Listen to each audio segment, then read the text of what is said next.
আসসালামু আলাইকুম। কেমন আছেন সবাই? আশা করি সবাই ভালো আছেন। আর আপনাদের দেখাবো চিনেখোড়া বাজার।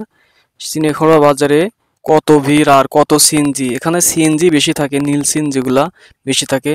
আর কাশীনাথপুর থেকে আর পাবনা যাওয়ার পথে বাম পাশের যে রাস্তা দেখতে পাচ্ছেন, এখান দিয়ে খয়রান ব্রিজ যায়, আবার বনকোলা যায়, মানিকহাটা যায়।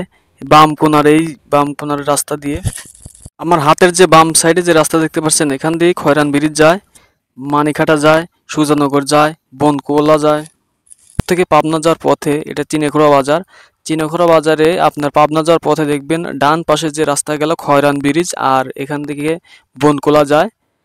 সেই খয়রান ব্রিজ দ্বারা যেখানে সবাই বেড়াতে যায়, এই রাস্তা আমার বাম পাশে দেখতে পাচ্ছেন, এটা খয়রান ব্রিজ যায়, বনকুলা যায়, মানিকহাট যায় ওইখান দিয়ে। আর সামনে দেখেন কত দোকানপাট চিনেখোড়া বাজারে।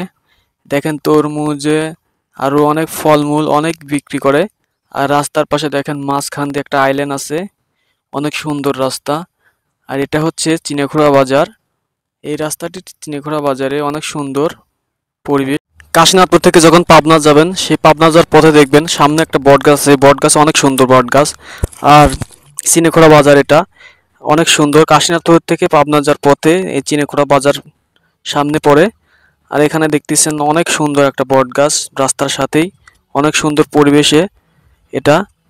আর আইল্যান্ড তো অনেক সুন্দর দেখা যাচ্ছে, চার সাইডে অনেক দোকানপাট দেখতে পাচ্ছেন, অনেক সুন্দর। আর চিনেখোড়া বাজারে এটা রাস্তার সাথেই বাজার লাগে, যার কারণে আসলে অনেক সুন্দর লাগে। আর বাজারের সাথে মেন রাস্তার সাথেই বাজার লাগে। পরিবেশ চিনেখোড়া বাজারে যে এত সৌন্দর্য পরিবেশ, আপনারা কাশীনাথপুর থেকে পাবনা যাওয়ার পথে সেটি দেখতে পারবেন। কাশীনাথপুর বাজার থেকে পাবনা যাওয়ার পথে আপনারা সেটি দেখতে পারবেন, চিনেখোড়া বাজারের সুন্দর দৃশ্য।